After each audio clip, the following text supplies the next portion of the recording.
Easy now. Papa got things making headlines. Come down. Ooh, you make my high come down. Always tripping when you come around.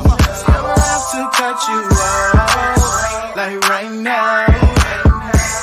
You see, I don't have to drive me. You can say that for your mama. Maybe you should smoke some. Me try the marijuana. I was never you good. The vibe was straight. Showed you a couple of things and they ain't feeling strange. I treated you right. Everything was a gift from a time to your bag and the color on your lip. Welcome to the Seahawks Man to Man podcast, powered by The Athletic. Shout out to the company. My name is Michael Sean Dugar. I'm here with my co-host, Christopher Kidd. Make sure you follow us both up on the tweet machine. You guys know where to follow me. I am verified, at least until Elon Musk takes it away. Also, shout out to all of our YouTube subscribers as well. Seahawks Man to Man on YouTube. That is the number 2 man. Chris, talk to him. What is good, everybody? It's your boy, Christopher Kidd. Be sure to follow me on Twitter at CKIDD206, and that's CKid206. Our YouTube watchers can see that I am wearing glasses for the show this week. No, I do not need glasses. Yes, I am only wearing them because longtime listeners of the show know that Chris is not a fan of people who have vision privilege, who can see and wear glasses anyway. So I bought these very, very cheap ass glasses. And boy, I can't see a damn thing in these. So I'm going to take these off. That's so much better. Take these off before we introduce our guests. Week 12 preview. We are going to talk to one of the homies who covers Seattle's next opponent. Seahawks hosting the Raiders in week 12. The Raiders stink. But to talk about them, we got the homie, man, Tashawn Reed, making his debut to the Seahawks Man to Man podcast. You know what I'm saying? Like, long My guy, time what's listener. going on, man? How are you over there in Vegas? I'm good, bro. I'm making my Thanksgiving dinner early since I am traveling to Seattle this week. You know what I'm saying? So I cannot, put those leftovers to waste. Who am I to cook on Thursday and then be gone on Saturday and only 2 days? Like, what kind of sense does that make? So I'm cooking on Tuesday. I'm gonna be sipping a little something tonight, a little cognac. My dark liquor brother over here. You understand what that? My man. Shout out to Chris for his sober lifestyle. But, it's going well over here, man. It's 3-7 lifestyle, but we all right. It's cool. Like, at least it's just football this year. Compared to last year, like, this is fine. This is perfect. Whatever, the team sucks. All right, that's light. This is very normal. Yeah, your last year, man. We were talking about it as in real time, man. Between John Gruden and his emails and Henry killing somebody and Damon Arnett threatening to kill somebody, like that was. Don't forget, Carl Nassib came out. People That's right. About that. Nobody cared anymore. Team president resigned before the season for like a financial scandal. They somehow made the fucking playoffs. Like, that was, so this year. Cool. I really wish you would have been there when AB was going crazy. That would have been great for you as well, man. I don't. I'm glad that I missed that. Like, that's fine with me. Like, I was covering Florida State, Willie Taggart there, so it wasn't much better. Like, it was hell down there. I had to cover a midseason coaching change, but AB seemed to be much, much worse. AB showed up in a hot air balloon with frozen feet. I couldn't imagine being like having to ask him serious questions and deal with AB being AB. Like, I don't know how any journalist ever did that. Like, I would not be able to keep my composure, dog. I would either start laughing or I'd be very angry during the press conference. One of the two. Like, dog is anyway, getting off topic. Yeah, we got off topic fast this week. So the Seahawks the Seahawks are good. The Raiders are not, which is a very surprising development, I think, for the whole league in general. Everyone thought the Raiders would be good. They hired these guys from the Patriots. They go trade for Devontae. They pay all their good players that they already got. They just made the playoffs last year. The Seahawks, we know their story. We know why the Seahawks are good. We've discussed that on this show ad nauseum. So for you, though, how the hell did the Raiders get so bad? Well, I think there's some context looking back at last season. While they made the playoffs, it wasn't like they were like some dominant team, right? I mean, they had 7 one-score wins. Several of those were walk-off wins, overtime wins by the skin of their teeth. And so they made the playoffs on the last game, literally the last game of the regular season, with Justin Herbert playing like a god, and they barely won. And so like they weren't like a shoe-in the playoffs and locked it up early or something like that. You still give them credit, especially with all the things that they went through last season. I mean, John Gruden losing his job, Henry Ruggs That tragedy, Damon Arnett, having an interim coach taking over in the middle of the season and somehow finding a way to make the playoffs. So you give them credit for that, but this roster was always one where it's like you had questions about it, right? I mean, the defense sucked. The offensive line sucked. And so it's like, all right, we need to address both of those things. It's pretty important things this offseason. And they basically didn't touch the offensive line. They drafted a couple rookies. Given, both of those rookies have started games, Dylan Parham and Thayer Munford, but the offensive line still isn't great in pass protection. The defense may be the worst in the league. Like they just came off a good opponent performance against the Broncos, which is the worst offense in the league. So I don't know how far that goes, but the defense still sucks.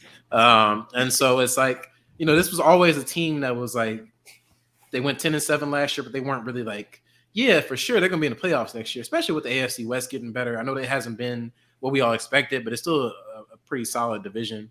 The AFC is by far the tougher conference in the league.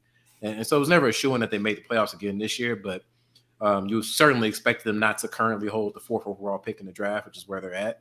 And so I think they're about an average team when you look at the talent, but an average team shouldn't be 3-7, and that's where you have to look at coaching. And so that's led to some of the questions surrounding the team right now.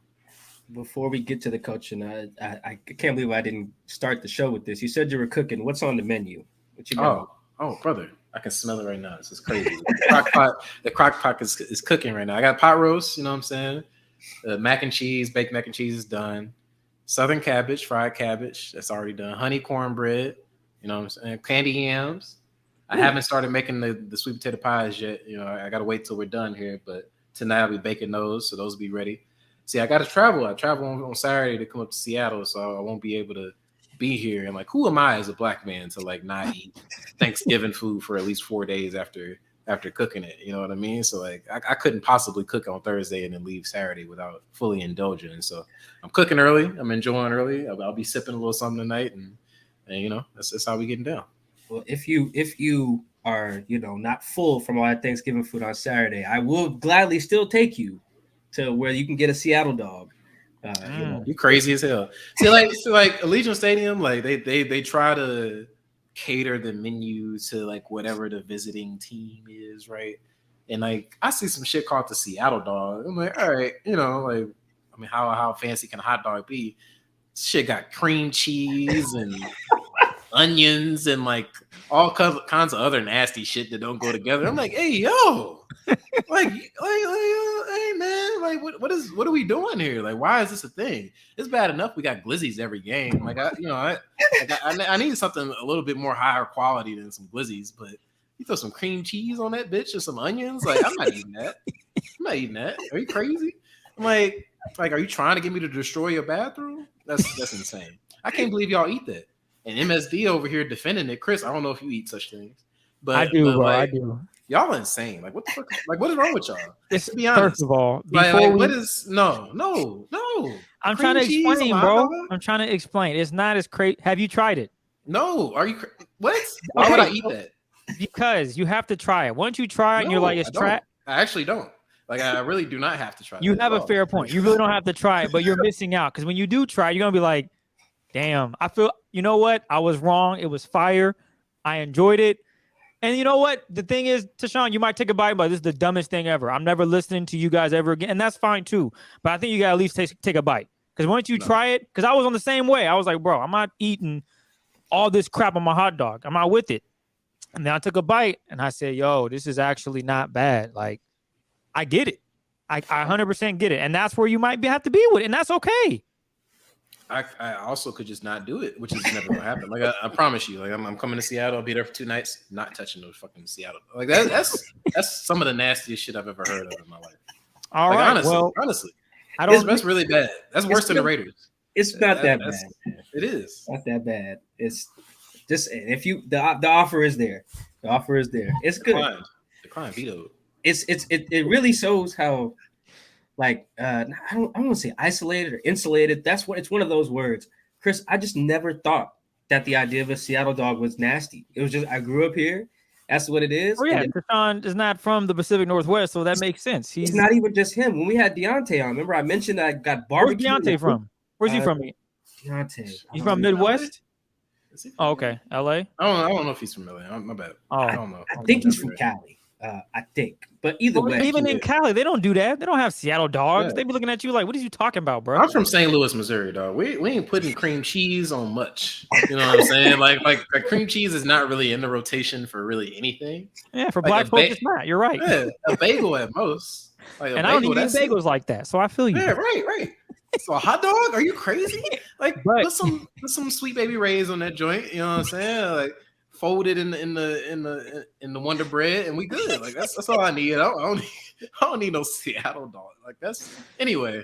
We're off topic again. But like It's Seattle okay. dog, Our listeners know how we get down. So this that's is bubble guts. That's bubble guts. hey, that's the one-way track to bubble guts. and that's why they give you wet wipes and a bathroom. When they give you wet wipes at the stadium, I don't believe so. no. I don't believe so. Now we got like hot dog stands that have them. I got you, man. I got you. If you No. the offer is open, we have good No. food out here. That's No. just one of our like Like you know I hate beer. You're more likely to get me to drink like a 20-ounce beer than ever look at a Seattle dog. It's just not happening. I'll drink beer the whole night before I eat a Seattle dog. What about your steak, medium well, or just medium? Actually, not even medium well. medium well is my bag. That's my bag. Okay. Medium is fine. I'm just not eating no shit that's just rare. Like what am I like? Why am I eating a red steak? Hey, Like, for that's what? not. For who? For why?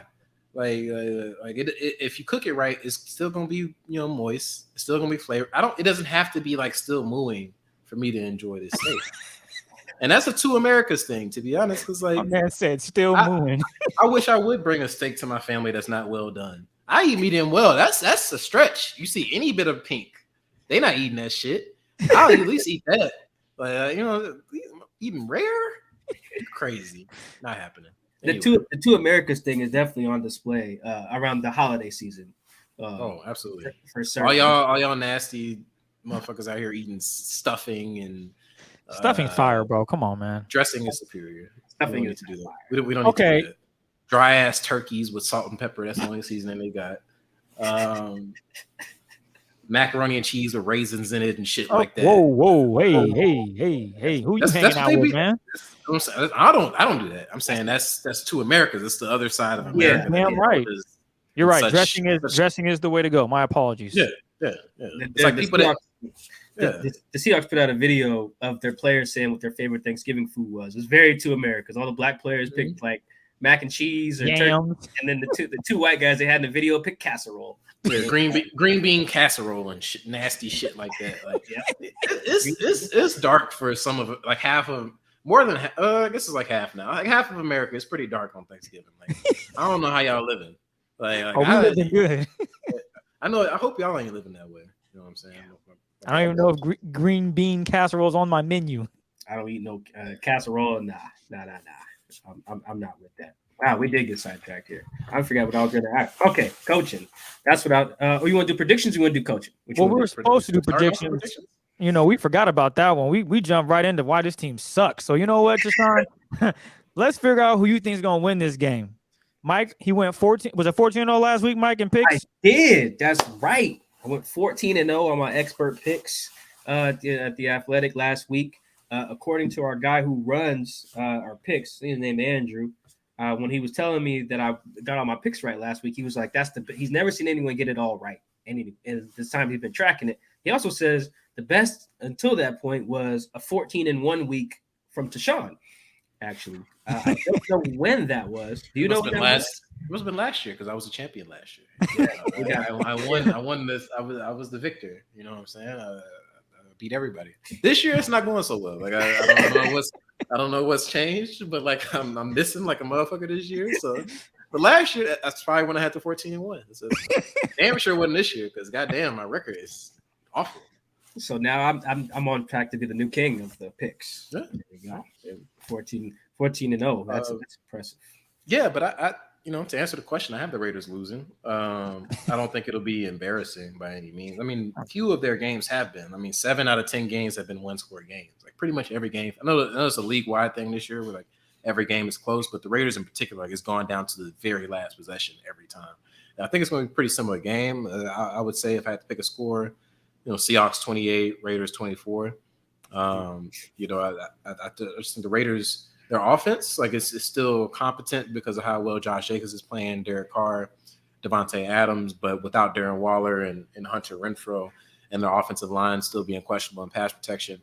I know the Seahawks defense has kind of been, Jekyll and Hyde act a little bit this season, but I still think they're good enough to get them off the field in certain spots. In the Raiders defense, like while they did have a good game against the Broncos, I'm not convinced yet that that's going to be the norm. And so King Gene and DK and Tyler Lockett and can't remember the rookie running back's name, but he's balling out. Gabe Jackson, the old Raiders revenge game, the offensive guard. And then, so I think the Seahawks offense is going to have no issue moving the ball and putting up points. And so I have them losing this one. I mean, the season is pretty much lost already, but they're still going to be competitive. I would say like football isn't really a sport where like even if the season is going down the drain, like you can't not try in football without risking getting hurt or risking your future money, from the tape that you put on display. And so they're still fighting week in and week out, but I think this is going to be another close loss for them on the road against the Seahawks. Yeah, right now you didn't have them covering because the line is Seahawks -3.5. So that's a bummer. They don't cover, but Deshaun picks them to take the L. I too will pick the Seahawks to win the game and the Raiders to take yet another loss. Damn, that puts you guys at 3-8. 3-8 Damn. 3-8. So, hey, ain't no you guys. I am not 3-8. I am not. They are. The team Deshaun is covering is bad. Yeah. There we go. But yeah, I think the score will be somewhere around 31 to 25. 31-25, I think will be the final score. Before I make a pick, I did that to Sean bringing up Gabe, a little nugget in the locker room after the Bucks game. I was talking to Gabe, and these guys are a little insight in the players. A lot of them are so locked in, they legitimately don't know sometimes who the next opponent is. Like that's actually very common. I've learned over the years, guys will be like, dang, who do we got next? All right, yeah, we got to lock in for them. Like that's the mindset. But I was talking to Gabe. He was like, yeah, we just come back from the bye. We got to lock in whoever we got next. He's like, who do we got next? I was like, play the Raiders. And Gabe just grinned like that cat from Alice in Wonderland. I can't remember the cat name, but yeah, it's a huge grin. I'm like, oh yeah. He was like, oh, the Raiders. Should have just said the Grinch, man. Is it? No, it's the cat. The cat is from the Alice has the. I know, but everybody knows the Grinch, and if you'd have said that, you would have hit right on the money. I think the cat example is still fire too, but I'm with you. But anyway, Gabe was legit. He was very excited to. I just felt really honored to let him know that the next opponent was the Raiders. So that was fun. Anyway, yeah, I actually don't even think it'll be that close on Sunday. Yeah, I watch the Raiders a lot. Like everyone sees me wear this heart necklace. It's got my uncle's ashes in it. He was a huge Raider fan, right? He left me his card too. So I pay attention to the Raiders now since he died a few years ago. So I'm really locked in. And then Tashawn covers them. So I read all his stuff and watch. And boy, these guys are bad. We're gonna get into why. It's top down. So yeah, I think it'd be probably 30 to 16. Oh God, yeah, damn. Yeah, I just don't really have a lot of faith in the Raiders. Yeah, I think we'll get into the details. I just think that a team like the Raiders that gets in its own way a lot is just hard to rely on. They get a lot of penalties, shoot themselves in the foot. When you're playing against a good team and you're playing against yourself, that's how you end up 3-7 through 10 games. But the specific person I want to ask about as we get into the details of it is the head coach Josh McDaniels coming, getting his kind of next shot at it after stinking his previous run at a head coach, being a head coach. And 3-7, Jesus Christ, that's bad. Is Josh McDaniels, Tashawn, in your eyes, is he just bad at this head coaching thing? See, it's tricky because I have that context I gave about the team not really being that great anyway. So, he took over a playoff team, but it wasn't like he took over a shoe-in playoff team. You know what I mean? But for them to be this bad, it has to be coaching because they have talented players: Derek Carr, Devontae Adams, Max Crosby.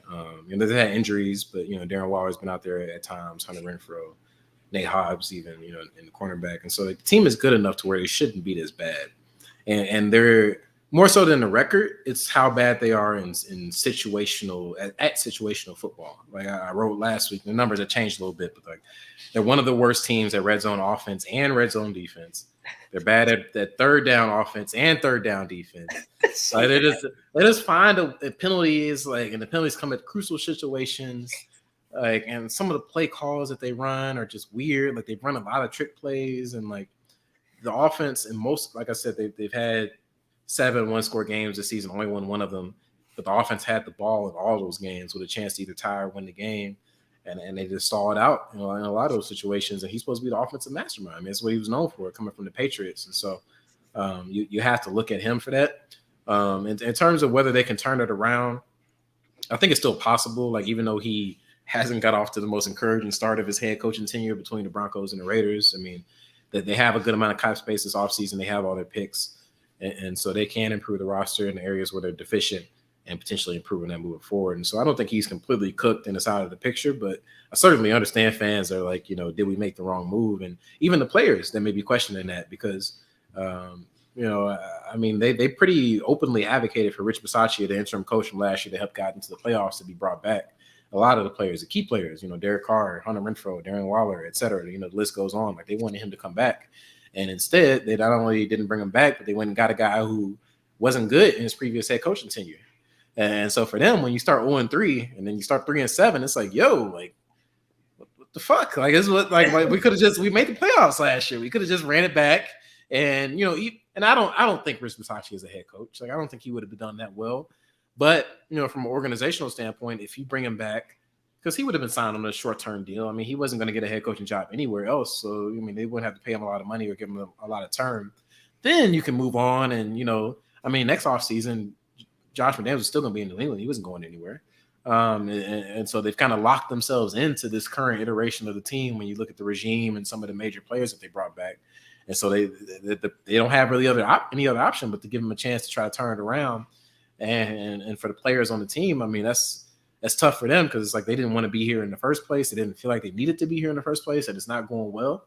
And chances are, if this season continues how it's gone for the Raiders and they miss the playoffs, and not only miss the playoffs, but end up with like a top 10 pick, like the roster is going to be what's gutted for this. You look at quarterback, look at some of the moves made by the previous regime, like those are going to be the guys that go. Like Josh McDaniels isn't going anywhere in terms of him being fired after the season. That's just not happening for a multitude of reasons, both because of the owner liking him, but also not having the cash flow necessarily to pay out that sort of salary and move on to somebody else. But the changes, there's going to be changes off season, but it's going to come to the roster.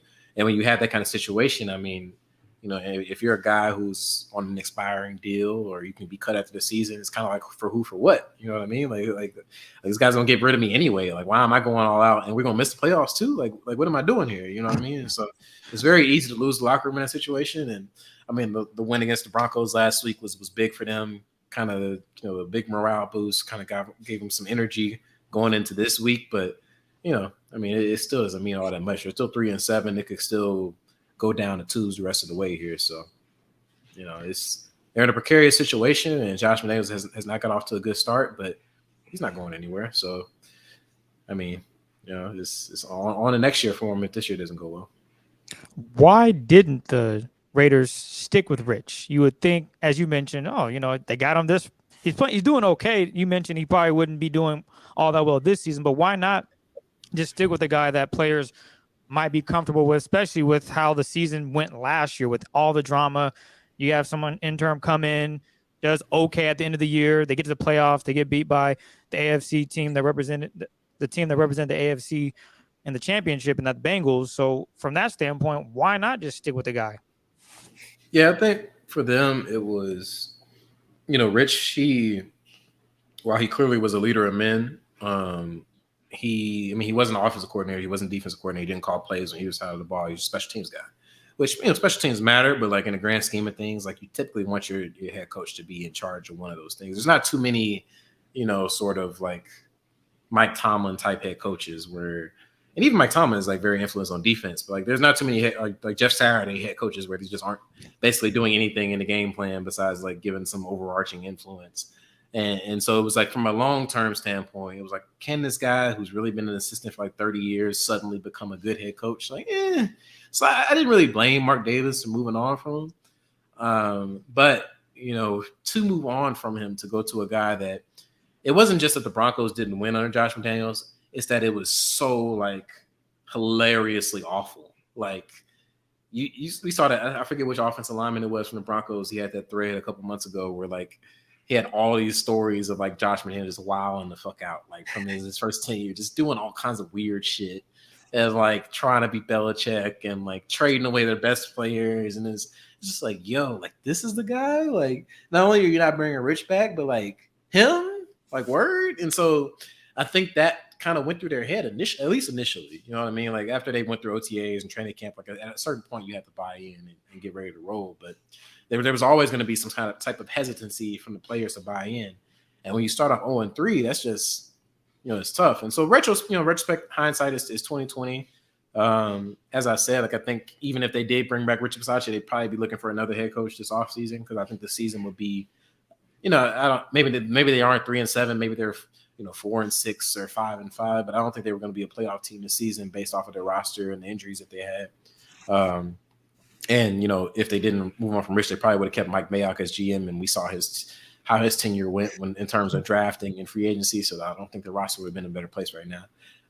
And so they probably would have had to move on at some point.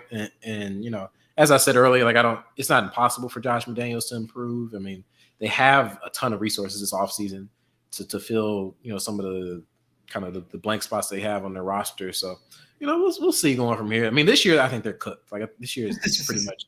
This year is a wrap, you know what I mean? But like moving forward, they have a good enough amount of like returning players and resources to where theoretically they could be a playoff team next year if they deal the cards right. I am so happy that I listened to you and didn't put like $2,000 on them winning the Super Bowl. He was like, "Don't do it, bro. This team's yeah. I mean, they could have made the playoffs as like a wild card, but like the whole Super Bowl shit was like no. No, you looked at me and laughed. He was like, "What's wrong with you? This O-line is terrible." Yeah, I mean, it was certain things about the roster which like just on full display jumbotron. It's like, oh, this is they might be able to squeak by, but they just had some obvious fatal flaws coming into the season that have proved to be fatal flaws, and they just aren't going where they want to go. This is the first time we're getting this version of the question on the podcast. I'm very curious on the response we are going to get. Is Derek Carr good? Absolutely. Like I think I understand why Raiders fans are so hit or miss on Derek Carr because I mean he's been their quarterback for 9 years and they've never won a playoff game. And it's hard to feel good about a quarterback when you've had 0 playoff wins for damn near a decade, right? But you look at the context, like Derek Carr has never had a defense that's in the top 20. Not top 10, not top 15, top 20. Like the special teams have also sucked. They've had like so much head coaching turnover. I believe he's on his 4th head coach. Damn. If I'm not mistaken. He's had like at least 7 or 8 play callers. And for him to still be a guy that we consider, I would say most people consider him to be like a top 12 to 15 quarterback. That's pretty remarkable considering the situations that he's been in throughout his career. And he's a guy that I think if he's in a better situation, he's almost like a Matt Stafford type, where like if you drop him into a ready-made situation, you could win a Super Bowl with Derek Carr. And so like while he hasn't had that success with the Raiders and is probably not going to have that success, obviously this year and maybe not moving forward, like I think he's for sure a good quarterback. I'd probably have him somewhere around 12th overall if you had me rank all the quarterbacks out. But there are issues, Of course.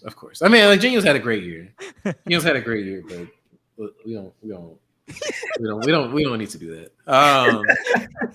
I mean, Derek. I'll just put it this way, and chances are, if the Raiders end up with like a top 5, they're on course right now for a top 5 pick. If they end that way, and they're in position to draft another quarterback, move on from Derek Carr, and they put him on a trading block, he has a no trade clause, but like that's usually used to like dictate where I go, not that I'm going. Like you're still probably going, you just pick where you go. Right. Like there's going to be no shortage of teams that line up to try to trade for Derek Carr. Like he's better than most quarterbacks in the league, and that will be reflected if he ever hits the open market. And so he's not the issue here. What were your emotions, or not emotions? I'm not probably wrong. Tashawn wasn't crying. Yeah, no, that's not the. Just how did you feel watching Derek Carr cry in front of you guys like that a couple weeks ago? Yeah, so it's interesting because like Derek Carr had that. Was it in London? I think when he like got hit and people thought he was crying on the field. Oh, that's right. Yeah. He got like a fit. So that he was already the Seahawks, I think. Yeah, he always had that kind of reputation for being a crier. But like, I actually asked the first question in that press conference, and I could tell as soon as he started answering, I'm like, oh shit, like this, I've never seen him like this. Like his nose was stuffy, his eyes were kind of red already, and like just the cadence and like the type of voice, like it was all genuine. I know some people have questioned, like, is that really, was he crying for like show or whatever? Like that was real, like because I've never seen him emotional in that kind of way. But I think it's genuine because, like, I mean, this is a guy, he grew up a Raiders fan. He's been with them for damn near 10 years, like I said. And he's a guy, I mean, I know he, like some people, he's like one of those like by the book Christian types. But like, you even look back to last season and how he spoke after Henry, like he spoke the day after Henry Ruggs happened, or the way he spoke after John Gruden happened. These people that he cared about. I mean, like John Gruden was this guy, they lived next door. Henry Ruggs, he was wearing his kicks to like press conference. Like that was his boy, you know what I'm saying? So like the way that the demeanor. What do you mean by that? I mean, listen. Derek Carr is a good guy, man. Like however people gonna cut it, he's a good ass dude. And so like he dead ass cares about the Raiders. Like he wants this so bad for them to be successful. And for them to lose to the fucking Colts in week 1 of Jeff Saturday, oh my God! Like that was such a bad loss that he was hurt, dog. Especially for like the last play to be like his pass going to the end zone gets batted down. Like that was tough for men. So like I felt him. Like I couldn't even be mad. Like I know football is a tough guy sport. It's like don't cry. Like you don't do all that soft whatever. Like I was like, hey man, because the other thing is, as I said earlier, like I already, because later on after that game, that's when Mark Davis came out and said, yeah, we're bringing Josh McDaniels back in 2023, like trust the process, yada yada yada. But it was always in my mind like they're not firing the coach in year 1. Like it's going to be the players, and namely, it's going to be the guy who, conveniently his contract after the season is basically non-guaranteed. Like he has like $5 million in dead money if they trade him or cut him after the season. And if they end up with a top 5 pick and typically a head coach, a new GM come in, they want their own quarterback. He's not stupid. He can see the cards there. It's like, if this shit goes the way it's going, they're probably going to move on from me. And I want nothing like that. That's my nightmare for him because he's like he loves the Raiders, like dead ass. He loves the Raiders, and so that's like his worst nightmare for him to move on from him in some form of fashion. Which could still happen, like regardless of their winning against the Broncos last year. But after that Colts loss, it was like, oh my God, like this is happening. Like this is going to happen. Like I'm done here, And so I think it was a mix of like the team being bad, but also his future in that moment, and it all kind of just bubbled over and came out for him. So hey man, I can't judge a man on that. It was genuine, and I can't really blame him for feeling how he felt about it. Yeah, I'm with that. I like that. I'm with you too. From afar, I would like to have a friend like Derek Carr. He just seems like he's gonna have your back. Even if you trip in public, he's gonna have your back, and then maybe he'll cuss you out in the car. But in public, he will, he will ride for you. I can appreciate that, even though him crying on TV might have been one of the funniest moments of the season for me because he was so hurt. One last Derek Carr thing. Does he still have you blocked on Twitter? Yes. He so after his Wednesday presser last week, he came over and asked me. He's like asking me how to unblock people on Twitter. Damn, because it's like I guess he just doesn't know how. He's like I was gonna surprise you and show you that I had you unblocked, but like I couldn't figure out how to do it. And I was like, well, privacy settings. And he's like, all right, so I'm gonna talk to him soon because I was like, hey man, you said you're gonna handle it, so I don't. But like I because I asked him on Zoom back when we had COVID access about it. But like when the locker room's open, I actually had a conversation about it. And he's like, I like your work. Like, you seem like a good dude. So like, I don't think he actually has any sort of beef with me. I think he's just a guy that's like, he's a quick blocker. Some of us are like quick blockers. Some of us don't. I have nobody blocked, and I have a fair amount of trolls in my mentions every day of my life. I just choose to ignore it. But like some people, it's like, all right, fuck it, I'll block it, whatever. So like, whatever. He probably saw. I don't even know what he saw because I've been pretty favorable of Derek Carr throughout my tenure covering the Raiders. So I don't even really know what it was, but I think we're good. And so like that means more to me. Whatever. Like if we're cool, I don't really care if I can see your tweets about. what's Derek Carr tweeting really? You know what I mean? Like he's tweeting like his pictures after the game, just win baby, you know, like he might send like some holiday family pictures. Like Derek Carr ain't tweeting shit for real. So like, you know, it'd be cool to like be unblocked, I guess, just for like funny purposes. But I don't, whatever, fuck it. You don't got me blocked on IG, so you know, I can still see you. I can still see you. Like, you know, yeah, like you off the grid for me. Whatever. Chris, do you have anybody blocked on Twitter? No, I only have one person blocked on Instagram. That's it. You know, Bay was like, "You got blockers." All right, say less. Yeah, no. Once you said one person, I'm like, okay.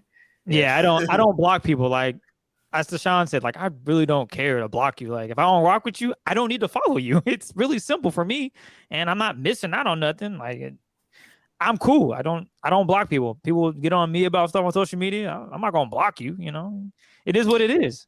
I don't have the following like you guys do. You guys get it like 100 times worse. But you know, there might be one person that says something. Maybe I'm like, bro, what do you want from me? I don't have anything for you. Yeah, especially with all the filters, the verified filters. Like it's fine. It's not that big of a deal. Yeah, I got several people muted, but no one blocked. So that's and that takes too much work to mute people, man. I got to figure out why I'm mute. Nah, man, it's all good. I get it though. People know that they're muted. No, they don't. But I still have to go and do that activity of going through, clicking their profile, muting them. That's just a lot of thumb work I don't want to do. Yeah, the 2020 George Floyd protesty era of the world, I had to mute some people, as you guys can imagine why. God, it was some nasty times out there. Real colors were shown. Yeah, no, it was some nasty stuff. I just unfollow motherfuckers. Like you know, if I feel the need to mute you, I just would not follow you no more. Like it's all right, whatever. Bye. Fuck off my timeline. Like I don't, you know. Well, the mute button is it's not for people I follow. It's people that tweet me that way I don't see it no more. So you'll filter back. Okay. Right? Like if you put your verified filters on to where like you only see shit from people that you follow. Well, I like being a man of the people. I like interacting with the people's. Fuck the people. Like I don't need to see this shit. Like what do I need to see that for? Like if I want to, I can go out of my way to click on a tweet and scroll down. I don't need no notifications. Like what? Well, why? No. Like no. So, but I appreciate you doing that. Said F the people. Yeah, no, that. Oh boy. For our man-to-man listeners, we love you. Deshaun does not mean you guys, okay? Yeah, we love our listeners, man. We love our people. I don't got none of our listeners muted, I don't think. If I do, let me know and I'll unmute you if you listen to the show.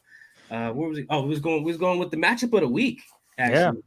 Which it sucks the Raiders aren't better, because if they were, this particular matchup between Devontae Adams and Tariq Woolen would just be like. This would be like marquee, like shit. This is like really good. Because I was looking at it this morning. I knew we was gonna have Deshaun on. I was like, okay, why does Devontae's numbers look? Because the Raiders stink. I was like, good God, this dude could be all pro. Like he is killing it this year, man. Like he's scoring every week, clutch catches, big numbers. It's pretty crazy. So let's start there with that, man. In a year where they just suck. How is Devontae? What have they done to still like get production out of number 17 this year? First off, just like watching him, even in practice, like when OTAs hit, I was like, yo, this is the best player I've ever seen. Like just seeing somebody that good in person every day, it's like, yo, and he just makes it look so casual. Like it don't even. He's not really. Like I think he ran like a 4.4, 4.5. Like he's like 6'1", 6'2". Like he's not jacked. Like he's no kind of any sort of like physical freak. Like there's no like predisposed like advantage that he has over everybody he lines up against. But he's just so skilled and so smart and so goddamn good that it's like no matter what else is going around, you know he's gonna get open. And if that bitch comes his way, he's gonna catch it for sure. Like because I mean Darren Waller, he's been hurt most of the season with the hamstring. Even Hunter Renfrow, he missed a couple games early on with concussion. Now he's out with an oblique injury. Both of them are on IR. And teams are playing a bunch of soft zones. They're doubling him often, basically trying to lock him up. And he still gets open. Like his first touchdown against the Broncos, he was double covered. Pat Surtain was on him. Arguably the best corner in the league. Just ran by them both. Game winner in overtime. Patrick Surtain looked lost. Ran by him, wide open. He's open by like 15 yards. Touchdown, won the game. Like he is so good. It don't even make sense. It's like the trade they made, like regardless of what the season did, that shit was worth it. Because my God, like he is incredible. And but the weird part is, while he's up there, I'm sure he's like top 5 in targets in the league. But they have these stretches where like he'll go a quarter, 2 quarters without a target, or like 1 or 2 targets. It's just like, why? Like why would you not force it to him? And it's weird because it's not like they're like a run. They should be more of a run heavy team because like Josh Jacobs is balling out this year, but they're like 31st in rushing attempts. So they're throwing the ball a lot, but he goes these lapses where he just doesn't get the ball.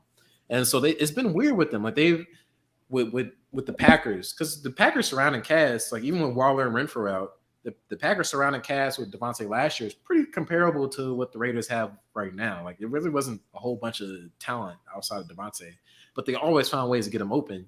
And it was on a lot of those shorter to intermediate routes, whether it was bubble screens, slants, drags, hitches, digs. And the Raiders have been using him more so as like, because they don't want, with the loss of Ruggs, like they don't have that deep threat anymore.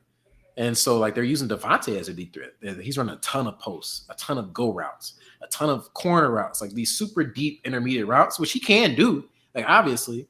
But like for him to get those frequent touches, like it has to go on that shorter intermediate stuff, especially if teams are just sitting in zones and they're sitting in cover 2, they're sitting in cover 3, cover 4, all these zone coverages that limit those deep routes. And so like while Devontae might be still able to beat those every now and then, like on a lot of plays, he's going to be covered because it's what they're designed for. And so they've had some weird moments this season where they go away from him and they don't implement him as much as I feel like they should, even though again, like his overall like targets are up there. Like he just has these moments where he's like not involved in the game plan at all. And that shouldn't happen with a player that's as good as he is, as much as they paid for him, as much as they gave away for him, especially considering that Waller and Renfrow are not out there. And so these last 3 weeks, I believe he's gone over 100 yards each of the last 3 weeks. So it seems like they've sort of figured that out. It's like, hey, we should probably just keep throwing the ball to Devontae. That seems to work every time we do it. And so I think that something might have clicked there for him where that becomes more of the norm and they have less of those lapses. But it's been sort of up and down. Like he'll have some weeks where he has like 150 and he might have 3 yards the next week. And it's kind of been up and down for him. But when they do give him the ball and they give him the opportunity, he's making plays. It's just, it doesn't matter who he's going up against, like what coverage. If he's doubled, if he's single covered by one of the best players in the league, it doesn't matter. He's so good to where he's just going to get open and they're going to have those opportunities. And so I wouldn't expect anything different coming into this week. So 2 nuggets in there to throw in. He ran a 4.56 from what I've seen, which is nothing special for a receiver. And he actually leads the NFL, these receivers in targets right now. Yeah, so he's up to 112. He's one of. So it's been weird. Like they're throwing the ball a lot, but like they still have like, and it'll be like key pivotal moments. Like he can go a fourth quarter with like 1 target. It's like, yo, what are you doing? Like why? Like even if he finishes the game with 15 targets that game, why did you only throw Devontae Adams the ball one time in the fourth quarter? You know what I mean? And so situations like he's too good. Even if he gets doubled, you still have to throw him the ball. You have to find a way because he's just that good where he's still gonna get open. And so. Like I said, it seems like that's clicked for them, especially since they don't have other options really now without him. Like the second best receiver outside of him now is Mac Hollins, who's had a good season, but it's Mac Hollins. And so like I would be surprised really any game moving forward that he doesn't have double-digit targets at least. So he I loved the energy from him after the game where he's yells into the camera after the game winner. He's not there yet. He's not there yet. Referring to Patrick Surtain the second, who I thought was there. And I think he's there, but he was cooking them. I can't. Well, I bring that up because I don't know if he talked to you guys about it after the game or anything. I don't know when that clip came out, but he seemed to have internalized like, nah, I'm about to show everybody I am him, and this guy guarding me is not. So a question, at least as it pertains to Tariq, knowing Devontae and how he's made up mentally in that regard, do you think that he will take a similar approach and maybe try to like, all right, I'm going to show these guys number 27 for the Seahawks is nice, but I'm him. Oh, for sure. Because he's not really a guy where like leading up to the game, he's not gonna say a whole bunch. Like he's not really a guy who talks shit like that. He'll more so like during it, because you can see even his first touchdown catch against the Broncos. Surtain was matched up on him. He just like he weighed over his shoulder at him. And he did it twice. He was like, so he was already kind of on bullshit with him. Like he was just like, so you can tell he came into that was like the second quarter. So and Pat Surtain isn't a shit talker, so he wasn't saying anything to Davante Adams. But he just read the things from the first matchup saying, oh, he held up well against me. All right, bet, cool. I'll just go out here and show you that. And so I'm sure he's seen the things about Tariq. You know, he probably respects him, but like Davante is a guy that no matter who or who's, like, two guys match up against him, he's like, I'm getting open because I'm Davante Adams. Like, he just has that level of confidence about himself. And so, especially a rookie, so he's thinking he's about to cook this boy. And, I think Tariq has been really good this season. Had a lot of picks. I think Sauce is a little bit better on a play-by-play basis, but, like, I think Tariq has been pretty good. I mean, like, the guy's 6'4" and runs a 4.2, so like wow, shocker, right? But I don't think he's quite ready for Davante Adams. And like the Raiders, they move him around a little bit. They move him left to right, slot, outside, and so they're going to move based on the coverage. They're going to move Davante around to try to find matchup advantages. And so I don't, him and Tariq probably won't match up every play, but I'm not picking Tariq. Against Davante Adams because I watch this man every day and he is the best receiver in the league. I don't care what the stats say. That is the best. Like Davante, he's so deceptive. That's his thing is deception. It's like you said, he ran a 4.5. He's not crazy fast. He's not crazy tall. He's not super big. Like he knows how to get open. Like on the game winning touchdown, it looks like he's about to run, over route. And like I look at it, I was like, oh shit, he's running over route for sure. This motherfucker just and breaks out and go. Like, goddamn, man, he's just wide open. He his change of direction is so crazy. And footwork and route running skill that like I think that rookie gonna be in hell. I ain't gonna lie to you. Oh man. I think the Seahawks gonna win still. So like Davante gonna have a good 140 against them, I'm pretty sure. The thing is, like the Raiders don't really have anybody else that's like super threatening in the pass games. Like he could have 140 and it's still not that bad of a day for the pass coverage. Wow. He said had that boy in hell. Wow. No, I'm excited. Hey, I'm a route running connoisseur. Like I will sit there and watch dudes run the same route 30 times and try to figure out how they got open. Davante is one of them dudes, as you mentioned. Best route runner in the league, probably. Oh, not probably. He is. Like, I have no problem with saying that. He is the best route runner in the NFL. The things that he does, I've watched him in Green Bay. Like, I'll never forget against the Rams. It wasn't a crazy route, but he's running, Aaron Rodgers brings him in motion, and he's jogging, brings him back out, brings him again. He does a whip route. What do you do to that? You can't stop that. Like, the dude is precise on everything, and he makes everything look the same. That's another thing. You probably in that game, he probably ran a crosser earlier, and Tashawn's point, first quarter. There it is. He was actually wide open. It didn't connect on it. It wasn't completion. But he ran that crosser. It was wide open. Bing. And so even though it wasn't a completion, Surtain was like, oh, shit, he was wide open on that. Exactly. I need to be ready for that. So that's why he bit so hard inside. He's like, outside. There it is. Like, it's repetition. Good luck. Like, Godspeed. Like, you're not stopping him. That's not happening. But the thing is, like, with the rest of their supporting cast, like, you can have him go crazy and still have a fairly decent day defensively where the Raiders just aren't roasting you out there. Chris, I don't even know if we need to do the over-under now. He said 140.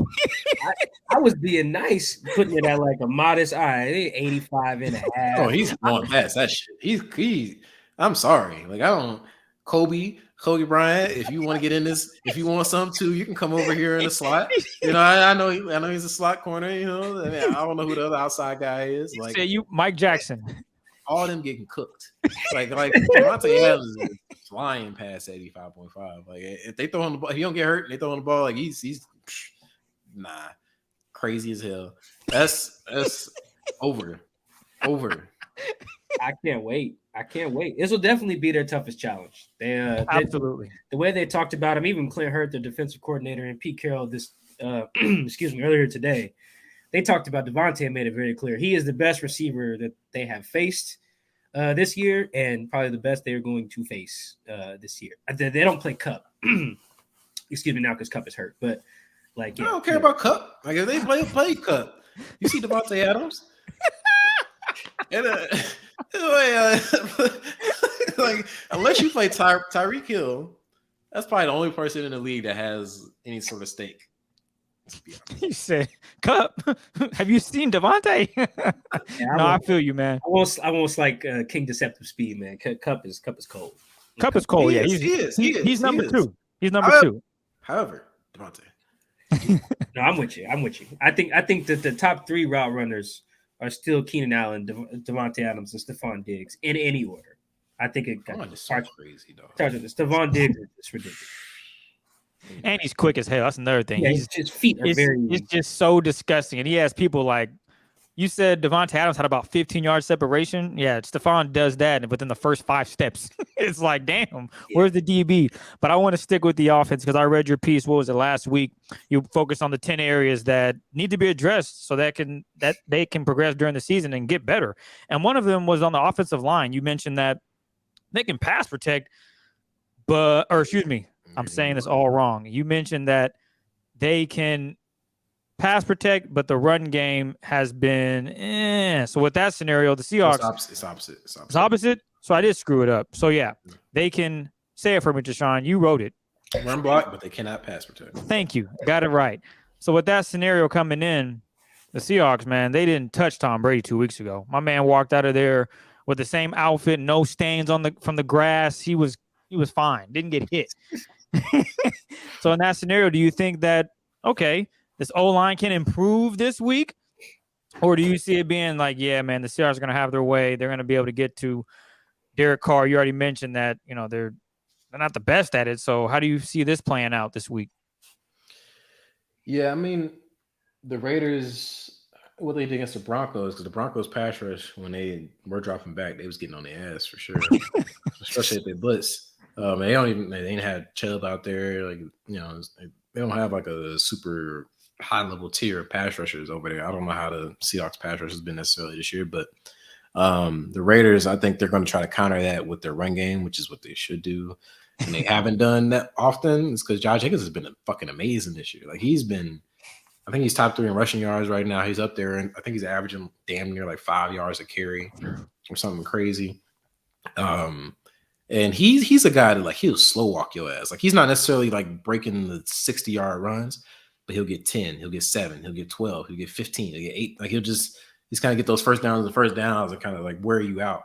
And I think that's what they're going to do is kind of have that run first approach, and then kind of complement that with their play action pass game, and to kind of create some of those explosive plays instead of just straight dropping back, because that's when they get in trouble, because their offensive line, while it's been better than expected this year and really good in the run game, they still can't pass protect that well. Colton Miller missed last game with a shoulder and a abdominal injury. I'm not sure if he'll be back this week. He might be. They haven't practiced yet, but he's their best offensive lineman, best pass protecting offensive lineman. So if he's able to come back, their pass protection will probably be a little bit better. But overall, this year they just haven't been that good in that area in true drop back situations. And so I would expect them to run first, a lot of play action.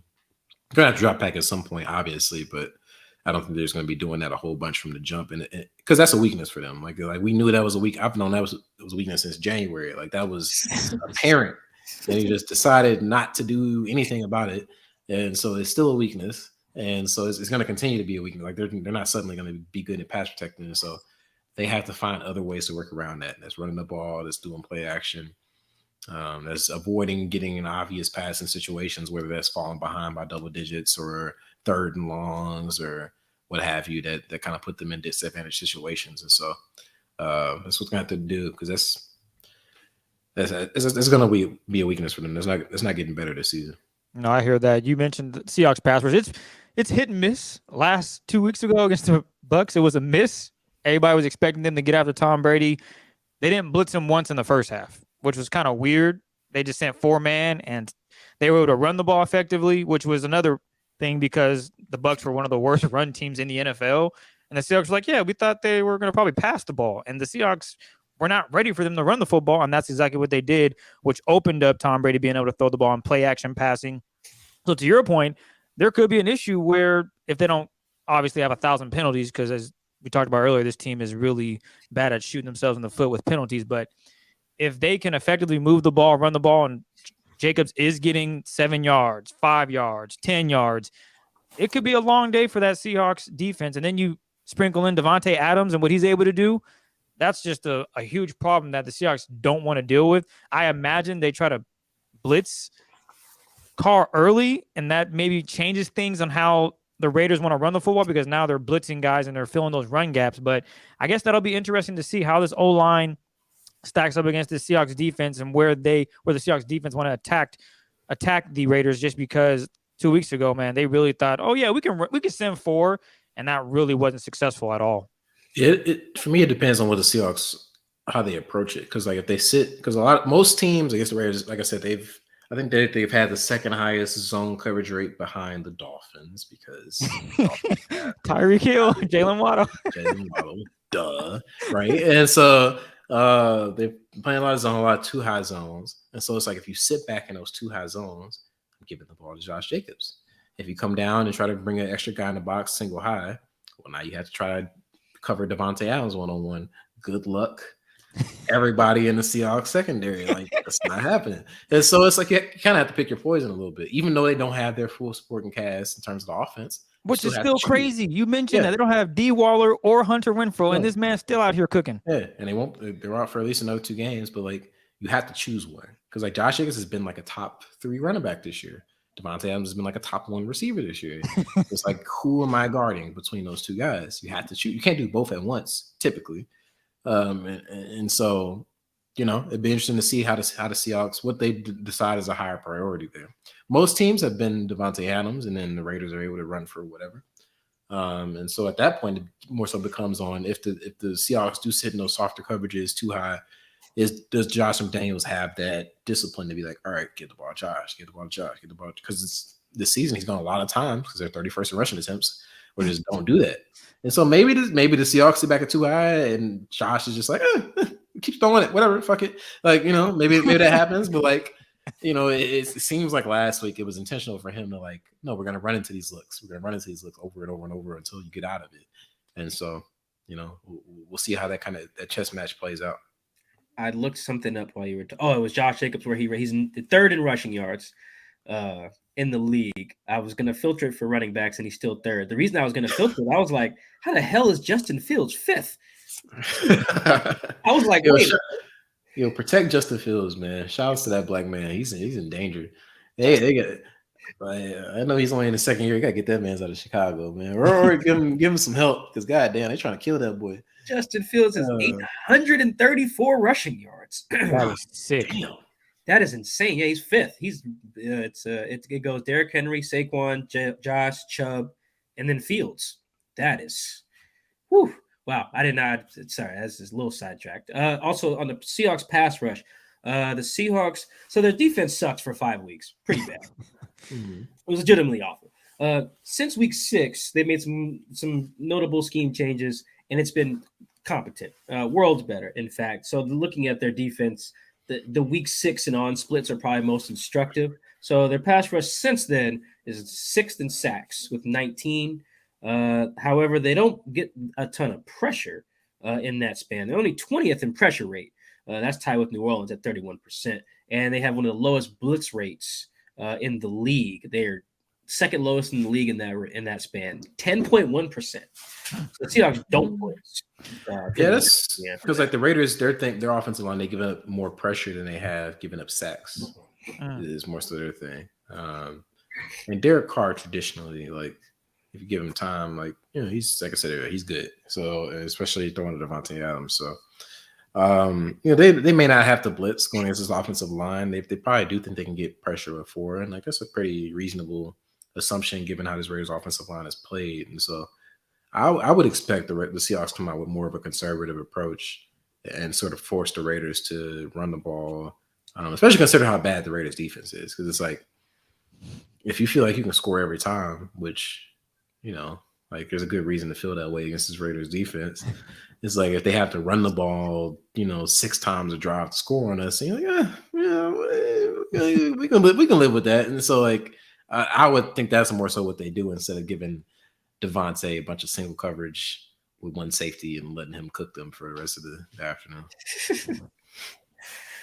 Chris, what you got on the secondary since Tashawn has reminded us? You did, yeah, you did say the secondary's not too hot over there, so I'm guessing. Actually, I have that all wrong. I'm guessing that the wide receivers for the Seahawks will be cooking. DK Metcalf will have a good game. Oh, Yes. yes. Oh, you said that with conviction. Oh, yes. Yes, absolutely. Well, I will say the Raiders, they do have a couple good cornerbacks. Rock Ya-Sin, who they traded for from the Colts this offseason, he's actually been pretty good. I think he's like top 10 in yards per target, according to Pro Football Reference. I could be wrong, but I think he's still top 10 or top 15, somewhere in there.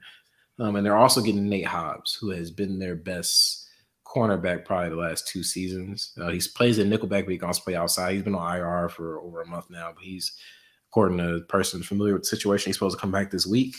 And he's probably the best player in the secondary. And so Nate Hobbs and Rock Ya-Sin, they're able to hold their own against most people in the league. But they like their other outside cornerback spot has been kind of in flux. Like Sam Webb, who was an undrafted rookie this year, he's been playing a good amount for them, but he wasn't too good last week. They brought in Sidney Jones, your man's from the Seahawks, but like he played against the Colts. He was inactive last week. This could be a revenge game for him then. Maybe. Anthony Averett from the Ravens last year, like he's been in and out for them. And their safeties, like Deron Harmon, he's been cool. He's like an older veteran guy who like makes plays, but on a play-by-play basis, he's like, kind of all right.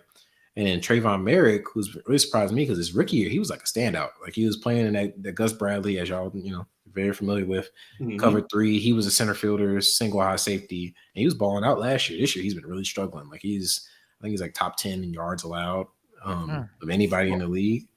And so it's really just Rock Ya-Sin and Nate Hobbs at the secondary who've played well this season.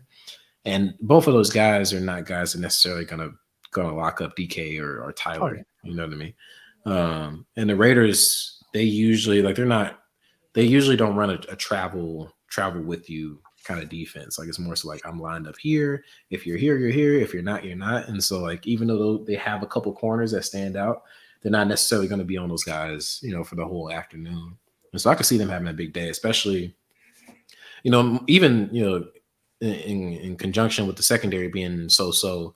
The pass rush has been like the worst in the league, or like almost the worst in the league. And they have Max Crosby and Chandler Jones, but Chandler Jones has half a sack. What happened with Chandler Jones? I don't know. Like, cause like I know last season he had like 5 sacks in the first week, and like the rest of the year he had like 5 sacks. And so maybe he started to slow down, but it's like he still had 10 and a half sacks or some shit like that, and a bunch of pressures. This year he ain't doing shit, and it's crazy. It's like this is Chandler Jones. Like he's one of the best pass rushers of all time. I'm guessing you guys have asked him about it. What has he said? What is it? I mean, it's you know how that's gonna go. Like nobody. Like it's just like like he's still affecting the quarterback. But he's not really. He's not getting pressures. He's not getting quarterback hits. He's not batting down a bunch of passes at the line of scrimmage. Like he's not getting double. Because Max Crosby is playing at all pro level. Like Max Crosby, to me, in my mind, like Max Crosby is like a top 10 defensive player in the league right now. That's debatable. I think he's top 10. He's been sensational. But Chandler, man, that's the thing because like teams starting to chip Max Crosby, double team him, and Chandler still isn't getting off. Damn. So at that point, you're like, maybe he's hurt. Shoot. No. He's not. He's not at all. He's not telling you guys. That's what it is. No, he's just not. He's just, and like they have no interior pass rush, which for last year was a strength for them because they had Quentin Jefferson. Shout out Seahawks. Yeah. And Solomon Thomas, he was also playing well for them last year. Like it's pretty much just Max Crosby for them in terms of pass rush. Wow, like, that's it. And so when you have no pass rush, and your secondary ain't that good. Do the math. You know what I mean? Like we're fucking cooked in terms of defending the pass. Like we're about to get shredded out here, especially when you're going against King Gene. Yes, sir. And DK Metcalf and Tyler Lockett. Like, so you telling me Gene's gonna throw for 350? Possibly, probably. So. I mean, like they, even last week, even though they had a good game against the Broncos last week, like that was still Russell Wilson's best game of the season. Oh, okay. I see what you're saying. Yeah. Like that Okay. was by far his best game of the season.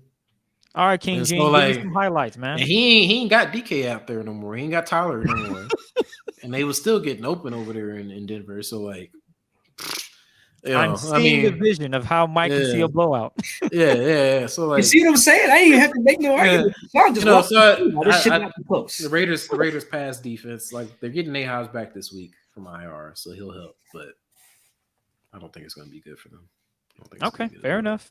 Tashawn made the case. I don't really see it. Every Raiders defensive stat is bad. They're all bad. The only one that's good is they stopped Max Crosby. Yeah. They stopped the run. They stopped. Okay. I think they're like top 10 in every run stopping metric that there is. Like they're really good at stopping the run, and that's it. that's it. Let Gino cook.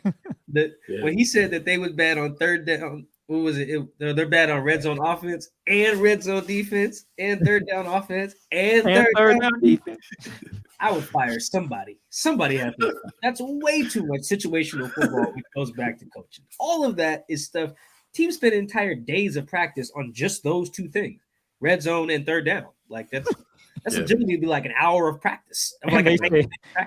And they don't force turnovers on defense. I think they have the least turnovers, takeaways in the league. I don't know how you want to run that back, man. What's he doing up there? Oh yeah, well, there's a lot of reasons why. I mean, hey, listen, Josh. I'll tell you right now, Josh Menez is not going anywhere. It's not going insane. He is not going anywhere. He is locked in. So, Raiders fans that maybe listen to this, get ready. Whether it turns around or not, like he's going to be here next year for sure, 100%, no doubt about it. You know what? God bless the Raiders, man. I'm still locked into the Raiders every week, but they are just an unserious team. Offensively, there's some good numbers there, but defensively, it's just I'm flabbergasted at some of the numbers I see that they've allowed or that they've given up. It's pretty bad. I do like Rock Ya-Sin though. I wanted to see Seahawks draft. Yeah, 2019 draft, I think. It's like a guy named Rock. I liked it. I did, but yeah, I don't see this game being very close. And that's the other thing I want to look up while you were talking. Their priority will be to stop Josh of the two. That will be how the Seahawks approach it. Stop the run, and then once they get to those obvious passing situations, just go kill Derek before he even gets a chance to throw it to Devontae. Okay. Legitimately, Devontae is for sure touching 140 then. All right. This will be a fun game to watch, man. I'm excited. Oh yeah, even though the thing about the NFL is if you get teams that are bad, every dog has his day. Like that, that's it. Even the worst of the worst Jets teams or Jaguars or whoever, they ain't go 0-16. Why? Because it just takes one team to sleep. And the thing about the Raiders is like pretty much the only game they got their ass kicked was the Saints game. They got shut out. But every other loss they have, they had a chance at their game to win that shit. So it's like, are they really? They're not really that bad. I think that they have the 4th overall pick right now, but they're like 18th in point margin or 19th. That's like an average team. Like they're cool, and you can get beat by an average team pretty much any day in the NFL. So like, are the Colts average, Deshaun? About so now, shit. I guess. I mean, shit. Then they beat the Eagles, didn't they? They was there. Yeah, I mean, they about average. I mean, they actually started a quarterback that deserves to play in the National Football League now. So like, that helps their chances. Like facts. I fucking run that shows. Jim Irsay needs to be investigated, but that's another conversation. To Sean's point, the Raiders are 19th in point differential. They're only 2 points worse than the Falcons, who are in playoff contention, quote unquote, and then only 8 points worse than the Commanders, who are above 500. So the Raiders are not a bad team. Like I know that you are what your record are. But I watch them every week. This is not like I don't look at them like, oh, they suck, like they're bad. Like they just find a way to lose. But like they're like an average. But they're like an average. They're like an average football team. Like in terms of talent, like they can beat you for sure. Like they can like if you don't know your shit, they'll beat you. It's not like they're like incompetent like the Texans. They're not the Texans. Yeah. They're not that. You know what I mean? So like they're 3-7, but it's like don't come in here thinking that it's Shit is sweet. all the way. Yeah, but they'll still beat you. So, This is gonna be fun, man. I just really wish Hunter Renfrow and Mr. Waller were playing. This game would be even more exciting to watch. But unfortunately, it looks like Devontae Adams will be by himself. They played 62 snaps together this season. Devontae, Waller, and Renfrow. And so that's offensively. I mean, when that happens, it's like, hey, that's this. What we thought was out here ain't out here. Defensively, that shit is terrible. Oh my god! But like offensively, like the fact that they're even like still middle of the pack is like, oh shit. Well, where are they at in EPA per play offensively before we get out of here? Wow, 13 maybe. No, let me make sure I don't got any filters on this. Right now, True Media has them at 7th. Yeah, that's solid. That's really good. It's higher than the Seahawks. Considering because I think Waller has played like 3 full games. Damn. 4 maybe. Oh my goodness. 4, I think 4 full games, and Renfrow has played like the same 4 or 5. Yeah, no, I do feel bad for Derek Carr in that regard, man. He thought he was signing up for he thought the pain and suffering was over for sure. Yeah, he made the playoffs. Think about it. You made the playoffs last year with like a whole bunch of bullshit. Like their number 1 receiver last year when they made the playoffs was Zay Jones, and then you get your homie, and he also just happens to be the best receiver alive, Devontae Adams. You're like, oh shit. We about to go crazy, and you 3-7. Oh, what? Like, where did this come from? Like, you crazy as hell. So, yeah, I mean, grand scheme, he's still set to make $40 million, some crazy shit over the next 3 years. So, like, life is good for my man's Derek Carr. But in terms of football results, I understand. Yeah, no, I feel bad for the man. That's tough. I wouldn't have cried on TV. But I just can't do it on TV, man. It's just not in the meme era of the world. Like I'm just one of my biggest fears is still going to a Wazoo game or any big sporting event, probably a Wazoo game, and sitting close enough when we lose that I get on camera as one of those college football fans, and like that would ruin me. Like so, I can only imagine crying on television because boy, that was bad. Let them know you're human, Mike. That's all. I mean, I can cry, but it's just people just don't think, especially Black Twitter. We just don't take nothing serious. Everything is funny. It's like, nah, man, like my pain is not funny. Anyway, Tashawn, that's all we have for you. We appreciate you coming on and entertaining us. I feel like for this episode. I like the aesthetic you're giving our viewers on YouTube. This is the first time we've ever had 2 brothers with dangly earrings on the show. Hey man, we here. We got the danglies. And we got some black hair in the background. We got the pick, got the do-rag. I got a do-rag on. It's very black in here. Yeah, no. This is also the first time we've had someone on the show wearing a do-rag, and it's not me or Chris.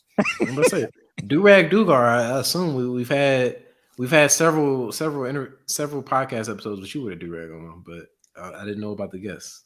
We're very appreciative of the aesthetic, very appreciative of the energy. I love it. I love the insights. I love the confidence in the Devontae matchup. I'm really intrigued by it.